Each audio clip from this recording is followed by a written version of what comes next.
ಹಣಕಾಸಿನ ವಿಚಾರದಲ್ಲಿ ಸಾಕಷ್ಟು ತೊಂದರೆಗಳು ಸಮಸ್ಯೆಗಳನ್ನು ಅನುಭವಿಸುತ್ತಾ ಇರುವವರು ಈ ಪುಟ್ಟ ಪರಿಹಾರ ತಂತ್ರವನ್ನು ಅಂದರೆ ಈ ಯಂತ್ರವನ್ನು ಮನೆಯಲ್ಲಿ ಯಾರು ಪ್ರತಿಷ್ಠಾಪನೆ ಮಾಡಿ ಪೂಜೆಗಳನ್ನು ಮಾಡುತ್ತಾರೋ ಅಂಥವರ ಮನೆಗೆ ಮಹಾಲಕ್ಷ್ಮಿ ಒಲಿಯುತ್ತಾಳೆ. ಯಾವುದೇ ಕಾರಣಕ್ಕೂ ದುಡ್ಡು ಕಾಸಿನ ಸಮಸ್ಯೆಗಳು ಬರುವುದಿಲ್ಲ.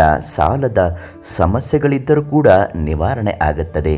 ಆ ಯಂತ್ರ ಯಾವುದು, ಹೇಗೆ ಪೂಜೆ ಮಾಡಬೇಕು, ಯಾವ ದಿನ ಪ್ರತಿಷ್ಠಾಪನೆ ಮಾಡಬೇಕು, ಸಂಪೂರ್ಣ ಮಾಹಿತಿ ಇವತ್ತಿನ ವಿಡಿಯೋದಲ್ಲಿ ತಿಳಿಸ್ಕೊಡ್ತೀವಿ. ಅದಕ್ಕಿಂತ ಮೊದಲು ನೀವಿನ್ನೂ ನಮ್ಮ ಅದೃಷ್ಟಧಾರೆ ಚಾನಲನ್ನು ಸಬ್ಸ್ಕ್ರೈಬ್ ಮಾಡಿಲ್ಲ ಅಂದರೆ ಮೊದಲು ಈ ಕೂಡಲೇ ಸಬ್ಸ್ಕ್ರೈಬ್ ಮಾಡಿ. ಹಾಗೂ ನಿಮ್ಮ ಜೀವನದ ಯಾವುದೇ ಸಮಸ್ಯೆಗಳಿದ್ದರೂ ಶೇಷಗಿರಿ ಭಟ್ ಗುರುಗಳಿಗೆ ಒಂದು ಕರೆ ಮಾಡಿ. ಫೇಸ್ಬುಕ್ನಲ್ಲಿ ವಿಡಿಯೋಗಳನ್ನ ನೋಡ್ತಾ ಇದ್ದರೆ ಒಂದು ಕಮೆಂಟ್ ಮಾಡಿ. ಹಾಗೂ ನೀವು ಯಾವ ಊರಿನಿಂದ ವಿಡಿಯೋಗಳನ್ನ ನೋಡ್ತಾ ಇದ್ದೀರಾ ಅಂತ ಕಮೆಂಟ್ ಮೂಲಕ ತಿಳಿಸಿಕೊಡಿ. ಮಹಾಲಕ್ಷ್ಮಿ ಯಾವುದೇ ಮನೆಯಲ್ಲಿ ಒಲಿಯಬೇಕು ಅಂದರೆ, ಯಾವುದೇ ಮನೆಯಲ್ಲಿ ಸ್ಥಿರವಾಗಿ ನೆಲೆಸಬೇಕು ಅಂದರೆ ಅದು ಅಷ್ಟು ಸುಲಭದ ಮಾತಲ್ಲ. ಗೃಹಲಕ್ಷ್ಮಿ ಮನೆಗೆ ಭೂಷಣ ಇದ್ದ ಹಾಗೆ.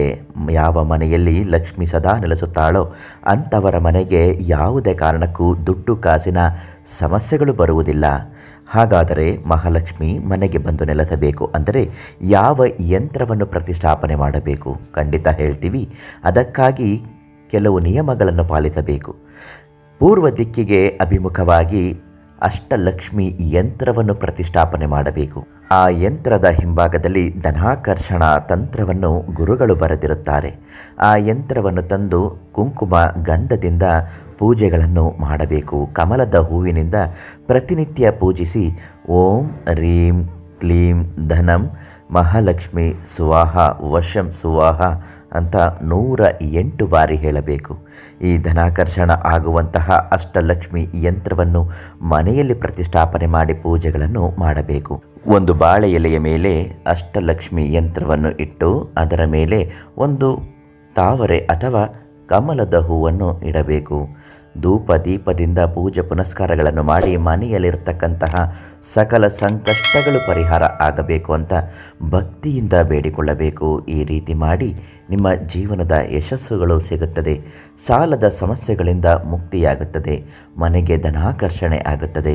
ಮನೆಯಲ್ಲಿ ಸಾಕ್ಷಾತ್ ಮಹಾಲಕ್ಷ್ಮಿಯೇ ಬಂದು ಪ್ರತಿಷ್ಠಾಪನೆ ಮಾಡುತ್ತಾಳೆ. ಹಾಗೂ ಈ ಯಂತ್ರ ಎಲ್ಲಿ ಸಿಗುತ್ತೆ ಅನ್ನೋದಾದರೆ ಶೇಷಗಿರಿ ಭಟ್ ಗುರುಗಳಿಗೆ ಒಂದು ಕರೆ ಮಾಡಿ ಆ ಯಂತ್ರವನ್ನು ಅವರಿಂದ ಕೇಳಿ ಪಡೆದುಕೊಳ್ಳಿ.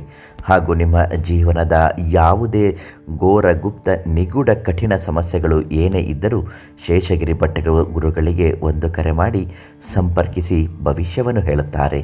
ನಾಳೆ ಮತ್ತೊಂದು ಮಾಹಿತಿಯೊಂದಿಗೆ ಭೇಟಿ ಮಾಡ್ತೀನಿ. ಧನ್ಯವಾದಗಳು.